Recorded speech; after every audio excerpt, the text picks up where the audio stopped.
चलिए, साइंस में हम टॉपिक्स के ऊपर बात कर रहे थे, जिसमें आज हमारा जो पार्ट है वो रसायन विज्ञान यानी केमिस्ट्री के अपने 3 टॉपिक सिलेबस के अंदर दिए हुए हैं, अणु और परमाणु के रूप में। एक हमारे पास रासायनिक अभिक्रियाएं और उनके प्रकार क्या क्या होते हैं, और फिर अपने पास कार्बन और उसके यौगिक जो है वो कौन कौन से, उनके ऊपर अपने चर्चा करेंगे। ठीक है, तो आज सबसे पहले अपने परमाणु और अणु इनके बारे में अपने डिस्क्रिप्शन जो है उसको शुरू करेंगे। तो सबसे पहले परमाणु क्या है और परमाणु की विशेषताएं क्या क्या होती है और परमाणु की संरचना किस प्रकार की होती है, उसके बारे में हम बात करेंगे। परमाणु, जिसको इंग्लिश में हम बोलते हैं एटम। ठीक है, परमाणु या एटम। देखो, परमाणु को समझने से पहले हमें एक शब्द और समझना है, और वो शब्द है हमारे पास कौन सा? द्रव्य। ठीक है, परमाणु तो अभी बताता हूं, इससे पहले अपने को द्रव्य शब्द के बारे में पढ़ना है। ये द्रव नहीं है, ध्यान रखना, ये द्रव्य है ना। इसको इंग्लिश में बोलेंगे अपने मैटर। ठीक है, तो मैटर की परिभाषा अगर अपने देना चाहिए तो संसार की प्रत्येक वस्तु, संसार की प्रत्येक वस्तु कोई भी है, चाहिए प्रत्येक वस्तु का मतलब सजीव है चाहे निर्जीव, कोई भी। ठीक है, सजीव भी हो सकते हो, निर्जीव भी हो सकते हैं। तो वो प्रत्येक वस्तु जो है, ठीक है, वो द्रव्य से मिलकर बनी, द्रव्य से मिलकर बनी, या उसका निर्माण जो है वो किससे हुआ है? द्रव्य से हुआ, मैटर से हुआ। ठीक है, संसार की प्रत्येक वस्तु जो है वो किससे बनी? द्रव्य से बनी। अब द्रव्य किसको बोलेंगे? तो ऐसे कोई भी वस्तु जो स्थान घेरती है, स्थान घेरती है, और साथ ही उसमें कोई ना कोई द्रव्यमान हो, उसमें क्या हो? द्रव्यमान। उस मैटर को अपने क्या बोलते हैं? एक तरीके से द्रव्य बोलते हैं। तो संसार की कोई भी वस्तु होती है, वो कोई भी वस्तु अपना एक निश्चित जगह घेरती है, स्थान घेरती है। वो किसी भी रूप में हो, ठोस हो, द्रव हो, गैस हो, किसी भी रूप में हो, उसका एक निश्चित स्पेस होता है। ठीक है, और दूसरी बात अगर मैं कहूं तो उसमें कोई ना कोई द्रव्यमान जरूर होता है। द्रव्यमान का मतलब आप सामान्य शब्दों में समझ लो, भार उसके अंदर जरूर होता है, या द्रव्य की मात्रा उसके अंदर जरूर पाई जाती है। तो ये 2 विशेषताएं जिसके अंदर होती है, उस पदार्थ को अपने क्या बोलते हैं? द्रव्य बोलते हैं। अब इस द्रव्य का निर्माण करने वाला सबसे छोटा कण जो होता है उसको अपने परमाणु कहते हैं। द्रव्य का निर्माण करने वाला सूक्ष्मतम कण, सूक्ष्मतम कण क्या कहलाते हैं? परमाणु कहलाते हैं। यानी कि संसार की प्रत्येक वस्तु जो है वो किससे बनी हुई है? परमाणु से मिलकर। तो अपने ये कह सकते हैं कि परमाणु द्रव्य की संरचनात्मक इकाई होती है, संरचनात्मक इकाई होती है। ठीक है, इसको सेम उसी तरीके से समझ सकते हैं जैसे हमारा शरीर है। तो हमारा शरीर बहुत सारे प्रकार के अंगों से, बहुत सारे प्रकार के सिस्टम से, बहुत सारे प्रकार के तंत्रों से मिलकर बना है, लेकिन उन सब की कहीं ना कहीं शुरुआत कहां से होती है? कोशिका से होती है। तो हम बोलते हैं कि कोशिका जो होती है वो किसी भी जीव के शरीर की सबसे छोटी इकाई होती है। तो वैसे ही अगर हम किसी भी वस्तु के बारे में बात करेंगे तो हमारा शब्द सीधा जुड़ेगा द्रव्य के साथ। वो द्रव्य की सबसे छोटी इकाई, या अपने ये कहते हैं कि उसकी संरचना बनाने वाली जो इकाई होती है उसको अपने क्या बोलते हैं? परमाणु बोलते हैं। और ये परमाणु जो शब्द होता है, एटम शब्द जो है, इसका मतलब ही होता है अविभाज्य। अविभाज्य कहने का मतलब जिसको आगे और नहीं तोड़ा जा सकता। न तो किसी रासायनिक विधि से तोड़ सकते हैं और न ही किसी भौतिक विधि से तोड़ सकते हैं। जिसको आगे और छोटे भागों में विभाजित नहीं किया जा सकता, वो कण ही अपने आप में क्या कहलाता है? परमाणु कहलाता है। तो परमाणु जो है वो एक तरीके से क्या है? द्रव्य की संरचना का निर्माण करने वाले कण होते हैं हमारे। और ये प्रकृति के क्या होते हैं? सूक्ष्मतम कण होते हैं। सूक्ष्मतम कण होने का मतलब है इन्हें अपने नंगी आंखों से नहीं देख सकते, नंगी आंखों से नहीं देख सकते। ठीक है, अब हम बात पढ़ रहे हैं ये परमाणु वाली वो रसायन विज्ञान के अंदर, और रसायन विज्ञान का संबंध होता है रासायनिक अभिक्रियाओं से, रासायनिक अभिक्रियाओं से। तो रासायनिक अभिक्रियाओं में भाग लेने वाले जो पदार्थ होते हैं या भाग लेने वाले जो कण होते हैं, ठीक है, वही अपने आप में क्या कहलाते हैं? परमाणु कहलाते हैं। यानी कि रासायनिक दृष्टि से परमाणु क्या होता है? किसी भी पदार्थ की 2 अवस्थाएं होती है, भौतिक भी होती है और रासायनिक भी होती है। जब हम बात रासायनिक पदार्थों के संबंध में करेंगे तो हम ये कहेंगे कि रासायनिक अभिक्रियाओं के अंदर भाग लेने वाली जो सबसे छोटी इकाई होती है वो एक तरीके से हमारे पास क्या होती है? परमाणु ही होती है। क्या होती है? परमाणु। तो रासायनिक अभिक्रियाओं में द्रव्य भाग लेते हैं। ठीक है, अब अपने ये भी समझ लेते हैं। देखो, अगर मैं आपसे कहूं कि द्रव्य को अगर मैं विभाजित करूं कि द्रव्य कितने प्रकार का होता है, तो इसको मैं 2 आधारों पर बांट सकता हूं। एक तो इसका आधार मैं बता सकता हूं भौतिक आधार पर। किस आधार पर? भौतिक आधार। तो भौतिक आधार पर द्रव्य जो है इसके 3 प्रकार होते हैं हमारे पास, 3 टाइप हम बोल सकते हैं, ठोस, द्रव और गैस। ठीक है, अब ये तो हमारे सिलेबस का पार्ट है नहीं, ये तो फिजिक्स में पढ़ते अगर होता, ठीक है, भौतिक आधार पर विभाजन जो है कहाँ पढ़ते, फिजिक्स में, लेकिन हमारे सिलेबस में ये किस में दिया हुआ, केमिस्ट्री वाले पार्ट में दिया हुआ है। तो केमिस्ट्री के पार्ट से अगर अपने देखेंगे, कहने का मतलब रासायनिक आधार पर देखेंगे, रासायनिक आधार पर, तो ये द्रव्य हमारे पास 3 प्रकार के होते हैं। कितने प्रकार के, 3 प्रकार के। एक को हम बोलते हैं तत्व, इंग्लिश में बोलते हैं एलिमेंट, दूसरे को हम बोलते हैं यौगिक, ठीक है, और थर्ड को अपने बोलते हैं मिश्रण, ठीक है। तो रासायनिक आधार पर जो हमारा द्रव्य होता है वो कितने प्रकार का होता है, 3 प्रकार का। कौन कौन से, तत्व, यौगिक और मिश्रण के रूप में। एलिमेंट, कंपाउंड एंड मिक्सचर, 3 भाग बोलेंगे अपने इसमें। अब इनको भी अपने समझ लेते हैं साथ के साथ। तत्व क्या होता है, यौगिक क्या होता है, मिश्रण क्या होता है। देखो तत्व की परिभाषा बताता हूं। यदि, या सीधा मैं बोल देता हूं, एक ही प्रकार के परमाणुओं से मिलकर बने शुद्ध द्रव्य, ठीक है, तत्व कहलाते हैं।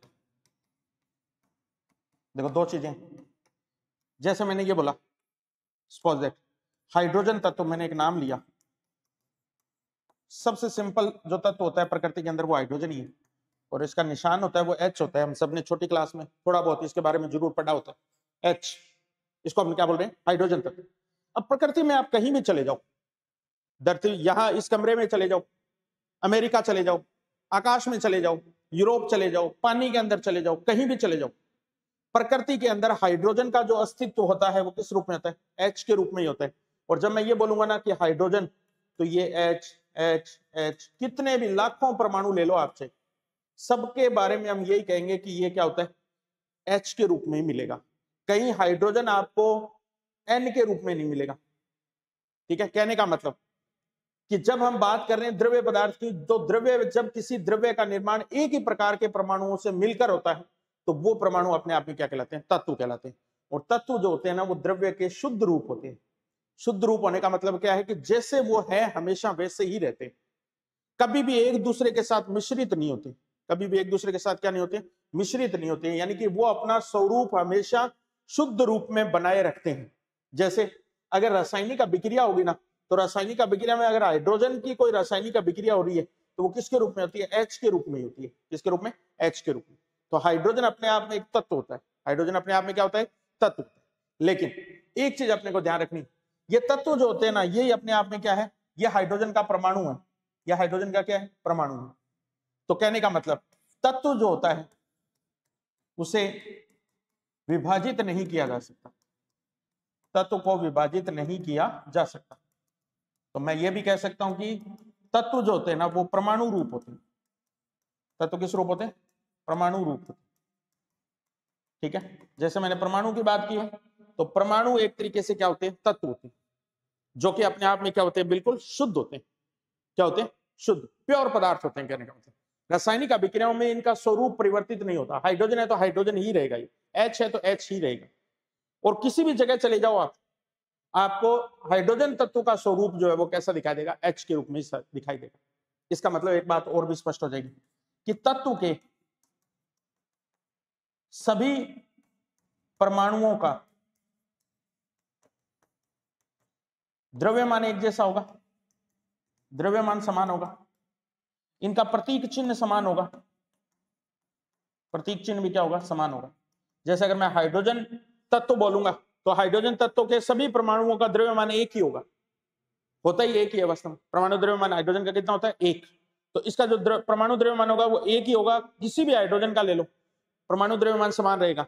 इनके प्रतीक चिन्ह भी समान रहेंगे, जैसे हाइड्रोजन को H से दिखाया तो हमेशा H ही रहेगा। और एक चीज हम आगे और पढ़ेंगे, परमाणु क्रमांक, तो इनके परमाणु क्रमांक जो होते हैं वो भी समान होते हैं। तो तत्व जो होते हैं उसके सभी परमाणु जो होते हैं वो एक तरीके से समान रूप में पाए जाएंगे।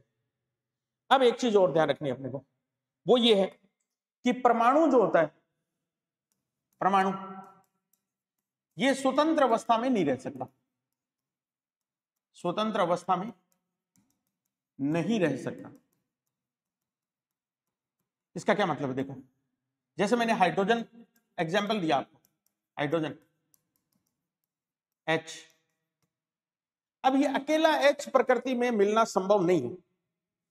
क्यों? क्योंकि परमाणु की ये नेचर होती है, इसकी ये प्रकृति होती है कि यह रासायनिक अभिक्रिया में भाग लेगा। ये रासायनिक अभिक्रिया में क्या लेगा? भाग लेगा। अब जब ये रासायनिक अभिक्रिया में भाग लेगा तो निश्चित बात है कि ये दूसरे परमाणुओं के साथ जुड़ेगा। दूसरे परमाणु के साथ क्या होगा? जुड़ेगा। तो जब ये परमाणु आपस में रासायनिक अभिक्रिया में भाग लेंगे तो परमाणुओं के आपस में मिलने से, या मैं कह दूं जुड़ने से, अणु बनते हैं। क्या बनते हैं? अणु बनते हैं। और परमाणुओं की जगह एक शब्द में सीधा सीधा ये लिख दूं, तत्व। यानी कि तत्व के जो परमाणु होते हैं वो कभी भी अपने आप में फ्री स्टेज में नहीं मिलेंगे, स्वतंत्र अवस्था में नहीं मिलेंगे। कहने का मतलब उनमें ये नेचर होती है कि वो हमेशा रासायनिक अभिक्रिया में क्या लेंगे? भाग लेंगे। और रासायनिक अभिक्रिया में भाग लेकर आपस में मिलते हैं या आपस में क्या करते हैं? जुड़ते हैं। अब ये जो जुड़ने की क्रिया है ना, ये मैं कह सकता हूं दो प्रकार की हो सकती है। कैसे? अपने ही समान परमाणुओं से जुड़े, अपने ही समान परमाणुओं से जुड़े, ठीक है? या सीधा कह दो अपने ही तत्व के समान परमाणुओं से जुड़े। दूसरा ये हो सकता है दूसरे तत्व के परमाणुओं से जुड़े। जरूर थोड़ी है कि अपने अपने साथ वालों से जुड़ेगा। यह भी तो संभव है कि वो किसी दूसरे तत्व के परमाणु से जुड़ जाए। कैसे? इसका अर्थ समझो आप। एग्जाम्पल देखो आप इसका। इसको ऐसे बता सकता हूं मैं, जैसे ये हाइड्रोजन परमाणु थे।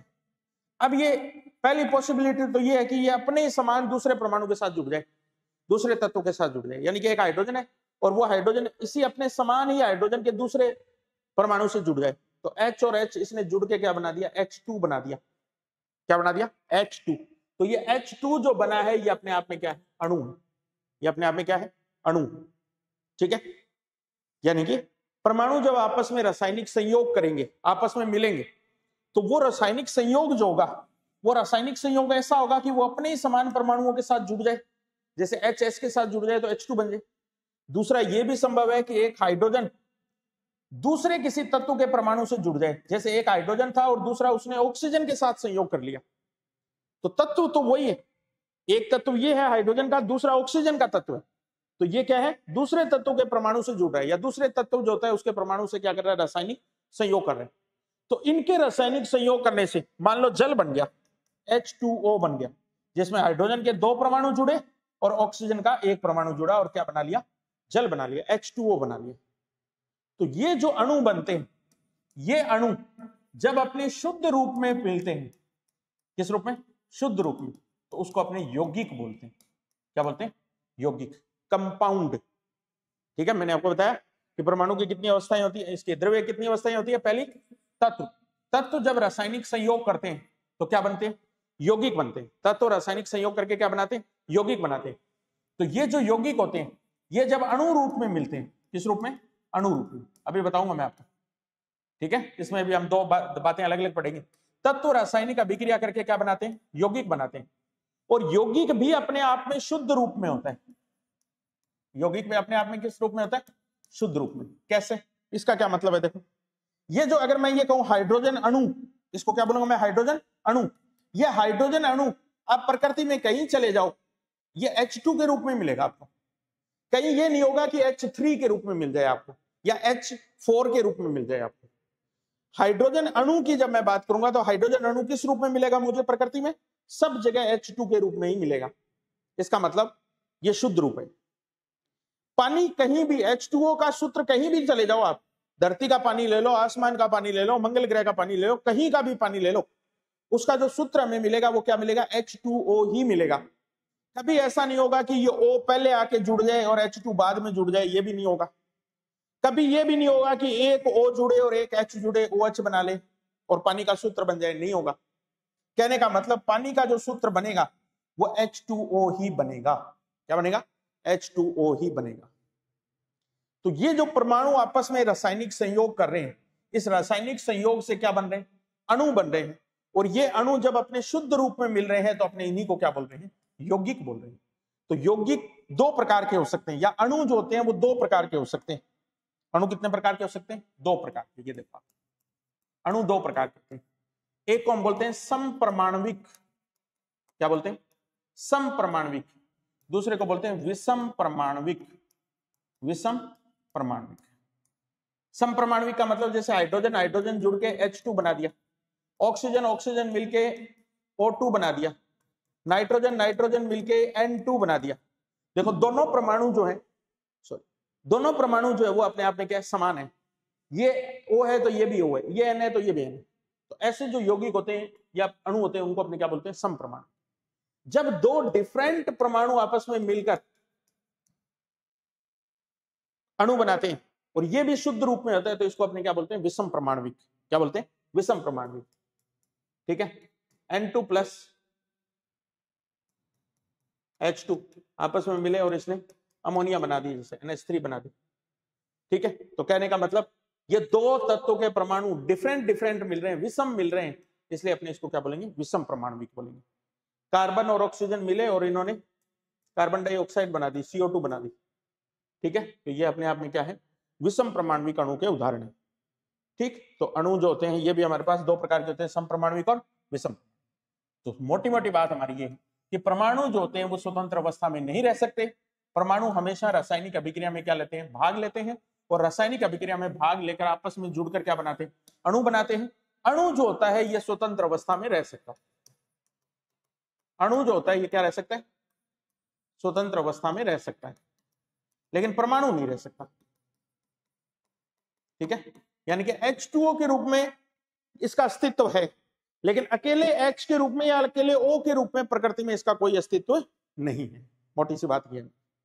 समझ आ गई आपकी बात? चल, अब मैं आपको दूसरे मुद्दे पे लेके जाता हूं। ये तो हमने समझ लिया परमाणु और अणु क्या होता है। ठीक है, अब मैं बात करता हूं आपके सामने रासायनिक संयोग के नियम। रासायनिक संयोग के नियम देखो आप, ये रासायनिक संयोग के नियम क्या है? इसमें दो नियम है हमारे पास। एक नियम को हम बोलते हैं द्रव्यमान संरक्षण का नियम। द्रव्यमान संरक्षण का नियम। और दूसरा जो नियम है हमारे पास उसको हम बोलते हैं निश्चित अनुपात का नियम। निश्चित अनुपात का नियम। दो नियम, एक को नाम क्या? द्रव्यमान संरक्षण का नियम, और दूसरे का नाम क्या? निश्चित अनुपात का नियम। क्या मतलब है? देखो, अभी हम देख रहे थे कि अणु जो परमाणु जो है वो आपस में रासायनिक संयोग करते हैं और रासायनिक संयोग करके क्या बना लेते हैं? अणु बना लेते हैं। द्रव्यमान संरक्षण का नियम क्या है? जैसे हाइड्रोजन और हाइड्रोजन ये दोनों आपस में संयोग किया और इन्होंने हाइड्रोजन अणु बना दिया। कहने का मतलब क्या हुआ कि दो परमाणुओं के, दो समान परमाणुओं के आपस में मिलने से एक क्या बन गया? उनका अणु बन गया। अब मैं अगर ये कहूं कि इसका द्रव्यमान एक है, इसका द्रव्यमान एक है और इसका द्रव्यमान भी एक है, तो इन दोनों के संयोजन से जो नया अणु बना है उसका द्रव्यमान कितना होगा? 2 होगा। 1 + 1 दोनों जुड़कर क्या बना लेंगे? 2 बना लेंगे। कहने का मतलब ये हुआ कि रासायनिक अभिक्रिया के दौरान, ये देखो नियम ये, या रासायनिक संयोग के दौरान परमाणु न तो उत्पन्न होते हैं, न तो उत्पन्न होते हैं और न ही नष्ट होते हैं, और न ही नष्ट होते हैं। यानी उनके परमाणु द्रव्यमान समान रहते हैं। उनके परमाणु द्रव्यमान क्या रहते हैं? समान रहते हैं। ठीक है, 1 + 1 जुड़ के क्या बनेंगे? 2 ही बनेंगे। ऐसा नहीं होगा कि 1.5 बन जाए या 2.1 हो जाए, नहीं, ऐसा नहीं होगा। मतलब रासायनिक संयोग के दौरान इनका जो द्रव्यमान होगा उसका योग जो होगा वो कुल योग के क्या होगा? बिल्कुल बराबर होगा। तो रासायनिक अभिक्रिया या रासायनिक संयोग के दौरान परमाणु को न तो उत्पन्न किया जा सकता है और न ही क्या किया जा सकता है? नष्ट किया जा सकता है। इसका मतलब एक विशेषता इससे स्पष्ट होगी कि परमाणु अविनाशी है। क्या विशेषता स्पष्ट होगी? परमाणु अविनाशी। ठीक है, परमाणु न तो उत्पन्न होते हैं और न ही क्या होते हैं? नष्ट होते हैं। केवल और केवल इनकी व्यवस्था बदलती है। केवल इनकी क्या बदलती है? व्यवस्था बदलती है। पहले अकेले अकेले थे दोनों, अब दोनों ने जुड़कर H2 बना लिया, यानी कि इनकी व्यवस्था बदल गई। हाइड्रोजन और हाइड्रोजन पहले ऐसे अकेले अकेले थे, अभी इन दोनों के बीच में ये बंध बन गया, दोनों पुनर्व्यवस्थित हो गए। तो ये जो नियम है इसको अपने क्या बोलते हैं, द्रव्यमान संरक्षण का नियम बोलते हैं। तो कोई भी रासायनिक अभिक्रिया हो इस प्रकृति की, वो हमेशा द्रव्यमान संरक्षण के नियम पर ही आधारित होती है। कोई अपवाद नहीं है इस चीज का कि 2 और 2 जुड़े और 5 हो जाए, या 2 और 2 जुड़े और 3 हो जाए, नहीं, 2 और 2 जुड़ेंगे तो कितने होंगे, 4 ही होंगे। नेक्स्ट सेकंड नियम देखो आप इसका, इसको बोलते हैं निश्चित अनुपात का नियम। ठीक है, ये क्या कहते हैं, परमाणु हमेशा एक विशिष्ट अनुपात में ही संयोग करते हैं, विशिष्ट अनुपात में ही क्या करते हैं, संयोग करते हैं। क्या मतलब है इसका, देखो H2O अगर मैं कहूं तो मैं ये कहूंगा कि हाइड्रोजन और ऑक्सीजन क्रमशः 2:1 में संयोग करते हैं। 2:1 में क्या करते हैं, संयोग। 2:1 का मतलब क्या है, हाइड्रोजन के 2 परमाणु भाग लेंगे और ऑक्सीजन का 1 परमाणु भाग लेगा। यानी कि जल का निर्माण कहीं भी कर लो आप, कहीं भी XYZ, पानी जब भी बनेगा, जल का अणु जब भी बनेगा, उसके अंदर यही रूल फॉलो होगा, यही अनुपात फॉलो होगा। 2 हाइड्रोजन के अणु परमाणुओं को जुड़ना पड़ेगा, किसके साथ, 1 ऑक्सीजन के परमाणु के साथ। कभी यह नहीं हो सकता कि हाइड्रोजन का 1 परमाणु जुड़े और ऑक्सीजन का 1 जुड़े, इनका अनुपात बदल के 1:1 हो जाए, नहीं हो सकता। इसका मतलब परमाणु हमेशा एक निश्चित अनुपात में ही रासायनिक संयोग करते हैं। ये 2 महत्वपूर्ण नियम है किसके संबंध में, रासायनिक अभिक्रियाओं के संयोजन के संबंध या परमाणुओं के आपस में संयोजन से संबंध। ठीक, अब इन नियमों के आधार पर पहली बार परमाणु की संरचना को समझाने का प्रयास किया। अब मैं आ रहा हूं रियल टॉपिक के ऊपर, परमाणु की संरचना कैसी होती है इस बात को समझाने के लिए। तो ये जो एटम नाम है ना, ये एटम नाम देने वाला व्यक्ति जो है वो है डाल्टन। कौन है, डाल्टन। परमाणु नाम देने वाला जो वैज्ञानिक है इस संसार का, वो कौन है, डाल्टन, है ना। ब्रिटेन इंग्लैंड का रहने वाला एक व्यक्ति है, एक वैज्ञानिक है, जिसका नाम क्या है, डाल्टन। और डाल्टन ने ही पहली बार इस परमाणु शब्द का प्रयोग किया, लगभग 1804 ईस्वी के आसपास। अब यह नहीं है कि डाल्टन ने इसको पहली बार खोजा है, डाल्टन से पहले भी अगर मैं कहूं कि फिलोसफिकल दृष्टि से, दार्शनिक दृष्टि से, भारत के एक महत्वपूर्ण दार्शनिक हुए कणाद के नाम से, आज से 900 ईसा पूर्व की बात है ये। ठीक है, 900 ईसा पूर्व की बात। इन्होंने कहा था कि पदार्थ जो है ना वो सूक्ष्मतम कणों से मिलकर बना है। हालांकि ये बता नहीं पाए थे कि उसको नाम क्या दें, लेकिन ये बात जरूर बता गए थे कि इस संसार की प्रत्येक वस्तु या पदार्थ जो है वो क्या है, सूक्ष्मतम कणों से मिलकर बना हुआ है। ठीक है, इसी बात को बाद में ग्रीक दार्शनिकों ने भी सेम बात को बोला, लुसिफस और डेमोक्रेट्स। ठीक है, इन ग्रीक दार्शनिकों ने भी सेम यही बात बोली, सेम विचार दिया ये कि ये जो पदार्थ है संसार के, द्रव्य है, ये किसी न किसी छोटे कण से मिलकर बने हुए, सूक्ष्मतम कण से मिलकर बने हुए, जो हमें दिखाई नहीं दे रहे हैं। बाद में इसी बात को डाल्टन ने एक नाम से संबोधित कर दिया, और वो नाम किसका था, परमाणु या एटम। और यही डाल्टन था जो पहली बार कह रहा था कि ये जो रासायनिक संयोग हो रहे हैं ना, और इन रासायनिक परमाणु जो है वो स्वतंत्र अवस्था में नहीं रह सकता, परमाणु स्वतंत्र अवस्था में नहीं रह सकता। तो क्या करेगा, ये रासायनिक संयोग करेगा, और रासायनिक संयोग करके क्या बनाएगा, संयुक्त परमाणु बनाएगा। ध्यान रखना इस बात का, संयुक्त परमाणु, या इसको बोलेंगे यौगिक परमाणु। क्या बोलेंगे, यौगिक परमाणु। अभी तक अणु नाम नहीं है, डाल्टन जो नाम दे रहा है वो किसका दे रहा है, यौगिक परमाणु का नाम दे रहा है, या इसको संयुक्त परमाणु का नाम दे रहा है। अब इसी संयुक्त परमाणु शब्द एक वैज्ञानिक हुआ जिसका नाम है आवोगाद्रो के नाम से। क्या नाम है, आवोगाद्रो।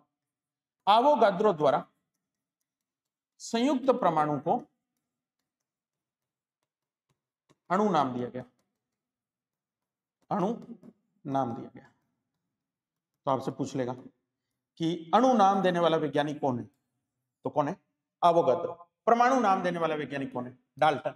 और अणु को यौगिक परमाणु का नाम देने वाला व्यक्ति कौन है? तो ये भी कौन है? डाल्टन। ठीक है, तो डाल्टन ही पहला व्यक्ति था जिसने परमाणु के बारे में सारी बातें बताई थी, और इसी से परमाणु की संरचना को लेकर पहली थ्योरी डेवलप हुई। अब अपने पढ़ रहे हैं परमाणु संरचना के सिद्धांत।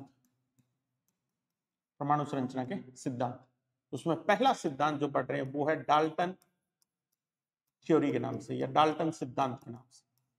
इसी को अपने एटम थ्योरी बोल देते हैं। क्या बोल देते हैं? Atom theory. इसी को अपने परमाणु सिद्धांत नाम, परमाणु सिद्धांत। तो अब तक जितनी हमने रामायण गाई है ना, वो सारी की सारी रामायण शॉर्ट शब्दों में,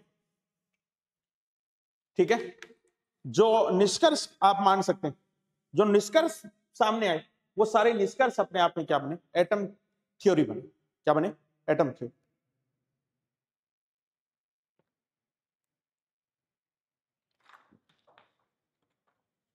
तो एटम थ्योरी अपने आप में डाल्टन के द्वारा दी गई थ्योरी, ठीक है। वो सेम बातें हम इसमें लिख देते हैं डाल्टन थ्योरी में। परमाणु पदार्थ या द्रव्य का सूक्ष्मतम कण है, सीधी सी बात है, नंबर एक बात। दूसरी, परमाणु अविभाज्य है। परमाणु क्या है? अविभाज्य है। थर्ड बात, परमाणु अस्थायी है। परमाणु क्या है? अस्थायी। अस्थायी होने का मतलब यह स्वतंत्र अवस्था में नहीं रह सकता, स्वतंत्र अवस्था में नहीं रह सकता। इसका मतलब ये रासायनिक अभिक्रिया करेगा, रासायनिक अभिक्रिया के बाद में ये क्या होगा? उसी रूप में वापस बना रहेगा, शुद्ध रूप होगा। तो परमाणु अपने आप में क्या है? अविनाशी भी। मतलब परमाणु को न तो उत्पन्न किया जा सकता है और न ही परमाणु को क्या किया जा सकता है? नष्ट किया जा सकता है। इसको केवल क्या कर सकते हैं? इसकी पुनर्व्यवस्था हो सकती है, इसका रूप बदल सकता है, कहने का मतलब। ठीक है, फिर देखो, एक ही तत्व के सभी परमाणु रासायनिक और भौतिक गुणों में, रासायनिक और भौतिक गुणों में समान होते हैं। अभी बता ही रहा था कि एक तत्व के जितने भी परमाणु होते हैं, वो सारे परमाणु जो होते हैं वो एक दूसरे के बिल्कुल क्या होते हैं? समान होते हैं। यानी कि वो क्या होते हैं? शुद्ध रूप में मिलेंगे। ठीक है, लेकिन अगर ये बात अगर अपने ये बोले कि अलग अलग तत्वों के, अलग अलग तत्वों के परमाणुओं के ये गुण अलग अलग होंगे। ये गुण क्या होंगे? अलग अलग। ठीक है, यानी कि एक हाइड्रोजन का परमाणु है, एक नाइट्रोजन का परमाणु है, तो इनके तो गुण जो है उनमें क्या मिलेगी? भिन्नता मिलेगी। लेकिन हाइड्रोजन के जितने भी परमाणु है उन सबके गुण एक हाइड्रोजन परमाणु के गुणों के बिल्कुल क्या होंगे? समान। ठीक है, तो ये जो नियम दिए गए हैं, ये जो थ्योरी दी गई है, ये रासायनिक संयोग पर आधारित थ्योरी, या रासायनिक संयोग के नियमों पर आधारित थ्योरी, रासायनिक संयोग के नियमों पर आधारित थ्योरी है। ठीक है, और रासायनिक संयोग के कितने नियम है वो मैंने आपको बता दी। एक नियम जो है वो क्या कहलाता है? द्रव्यमान संरक्षण का नियम कहलाता है। क्या कहलाता है? द्रव्यमान संरक्षण का नियम। और एक बात और ध्यान रखना, इस नियम को देने वाला वैज्ञानिक जो है उसका नाम है लेवेसिये। क्या नाम है? लेवेसिये। और लेवेसिये को अपने रसायन विज्ञान का पिता बोलते हैं, द फादर ऑफ केमिस्ट्री। ठीक है, किस वैज्ञानिक को कहा जाता है? लेवेसिये, है ना। इंग्लिश की किताबों में इसका नाम लेवाइजर भी लिखा मिल सकता है आपको, लेवाइसर। ठीक है, हिंदी में अपने इसका अपभ्रंश यूज कर लेते हैं, लेवेसिये। ठीक है, तो लेवेसिये को क्या बोला जाता है? रसायन विज्ञान का जनक कहा जाता है। ठीक, अब बात करते हैं निश्चित अनुपात का नियम। तो ये नियम देने वाला जो वैज्ञानिक है उसका नाम है प्रिस्टले, जिसने ऑक्सीजन की खोज की थी, प्रिस्टले। तो इन वैज्ञानिकों के द्वारा दिए गए जो रासायनिक संयोग के नियम थे, इन्हीं नियमों के आधार पर परमाणु की संरचना का पहली बार स्पष्टीकरण देने वाला जो व्यक्ति है वो कौन है? डाल्टन है। और उसके जितने भी ये पार्ट थे ये सारे रासायनिक संयोग पर आधारित थे, टोटल के टोटल जितने भी। ठीक है, तो परमाणु की संरचना का पहली बार जो वर्णित करने वाला व्यक्ति है वो हमारा कौन है? डाल्टन। अब डाल्टन ने तो ये थ्योरी दे दी, लेकिन उस समय तक प्रयोग करने लायक चीजें इसके पास थी नहीं बेचारे के पास। तो परमाणु की संरचना प्रैक्टिकली कैसी है, व्यवहारिक रूप से कैसी है, ये तो सैद्धांतिक रूप हो गया, है ना, जिसको ना तो अपने देख सकते हैं, सिर्फ अनुमान लगा के बातें बोल रहे हैं। प्रैक्टिकली अगर देखना पड़े कि परमाणु कैसा होता है, उसके अंदर से कोई संरचना होती है क्या, तो ये डाल्टन स्पष्ट नहीं कर पाया था। यानी कि परमाणु का जो स्थायित्व है वो कैसे है, क्यों है, ये बातें डाल्टन क्लियर नहीं कर पाया। तो इसके बाद में आए परमाणु संरचना के मॉडल। परमाणु संरचना के मॉडल यानी कि परमाणु की संरचना कैसी होगी, दिखने में कैसा होगा परमाणु, है ना, उसकी प्रैक्टिकल स्ट्रक्चर कैसी हो सकती है, उसको स्पष्ट करने के लिए फिर कुछ परमाणु के मॉडल्स दिए गए। और इन मॉडल में पहला मॉडल प्रस्तुत करने वाला जो व्यक्ति है वो है टॉमसन। कौन है? टॉमसन। कई बार इसका नाम थॉमसन भी लिखा मिल सकता है आपको। तो टॉमसन या थॉमसन का मॉडल, ठीक है, ये पहला मॉडल। इस मॉडल को हम एक नाम और देते हैं, इस मॉडल को अपने प्लम पुडिंग मॉडल बोलते हैं।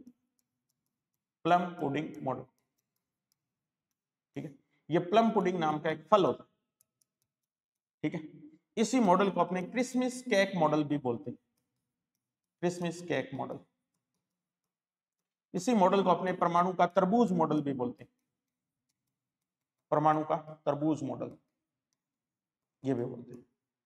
तो ये शुरुआती मॉडल था, जिस समय कोई टेक्नोलॉजी नाम की या मशीनी उपकरण नाम की चीज नहीं थी, और सिर्फ क्या है, अंदाजे के आधार पर बताया जा रहा था कि परमाणु कैसा होता है। तो ये बात चाहे शुरुआत ही समझो चाहे गलत थी ये बात, लेकिन इसकी शुरुआत करने वाला जो व्यक्ति है आपसे पूछ लेगा कि परमाणु संरचना का प्रथम मॉडल या फर्स्ट मॉडल थ्योरी देने वाला व्यक्ति कौन था, तो ये कौन है? थॉमसन। अब ये क्या कह रहे हैं, देखो ये नाम हमने क्यों दिए इसके। अब थॉमसन ये कह रहे हैं कि ये जो परमाणु है ना, ये ऐसा एक धनावेश का गोला है। धनावेश का क्या है? गोला है, ठीक है। परमाणु का एक धनावेश का गोला है, यानी कि ये ऐसा जो गोला है इसके अंदर बहुत सारा ऐसा पदार्थ भरा हुआ है, और वो पूरा पदार्थ जो है ये अपने आप में क्या है? धनावेश है, ठीक है। आवेश दो प्रकार के होते हैं, धनावेश और ऋणावेश। तो ये कह रहा है परमाणु जो है ना ये गोलाकार आकृति का है, ये बात भी इसने बता दी थी। इसकी आकृति जो है वो कैसी है? गोलाकार। और ये गोलाकार आकृति जो है वो पूरी किससे बनी हुई है? धनावेश से बनी हुई है। और इस धनावेश वाली आकृति के अंदर, इस आकृति के अंदर ऋण आवेश वितरित है। ऋण आवेश क्या है? वितरित है, ऐसे ऐसे ये नेगेटिव वाला आवेश वितरित है इसके अंदर। और यह आवेश ठीक उसी प्रकार वितरित है जैसे प्लम पुडिंग फल होता है और उस फल के अंदर बीज होते हैं, है ना। इस फल के अंदर क्या होते हैं? बीज होते हैं। तो ये जो अंदर बीज है ये तो ऋण आवेश के रूप में, ये सेम वैसा ही है जैसे तरबूज होता है। तरबूज को जब अपने काटते हैं तो उसके अंदर लाल रंग की गिरी जो हमें दिखाई दे रही है, पूरा अंदर से जो रेड दिखाई दे रहा है अपने को, वो रेड वाला भाग जो है वो क्या है? धनावेश, ठीक है। वो जो आकृति में गोलाकार स्ट्रक्चर है वो धनावेश का क्या है? एक तरीके का गोला है। और उस धनावेश के अंदर जो लाल रंग के बीज हमें दिखाई दे रहे हैं, काले रंग के, सॉरी, वो जो काले रंग वाले बीज है वो एक तरीके से क्या है? ऋणावेश। वो एक तरीके से क्या है? ऋणावेश। तो ये परमाणु को धनावेश का गोला करार दे रहा है, जो कि बाद में गलत साबित हुई ये बात, ठीक है। और ऋण आवेशित भाग जो होते हैं वो एक्चुअल में क्या होते हैं? काले रंग के बीज की तरह के भाग होते हैं। लेकिन ये मॉडल जो है वो पूरी तरीके से क्या रहा? फेल रहा, ठीक है, कोई इसके प्रमाण नहीं मिल पाए। तो ये लगभग 1904 के अंदर ये मॉडल दिया गया था, 904, 1904 ये पहला मॉडल। चल, इसके बाद में इसकी इस बात को बिल्कुल अलग तरीके से स्पष्ट करने वाला पहला जो मॉडल जो प्रयोग पर आधारित था उसको हम बोलते हैं रदरफोर्ड का परमाणु मॉडल। कौन सा? रदरफोर्ड का परमाणु मॉडल, ठीक है।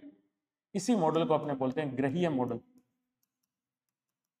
इसी मॉडल को हम बोलते हैं सौर मंडलीय मॉडल। सौर मंडलीय मॉडल, बहुत सारे नाम है इसके, ठीक है।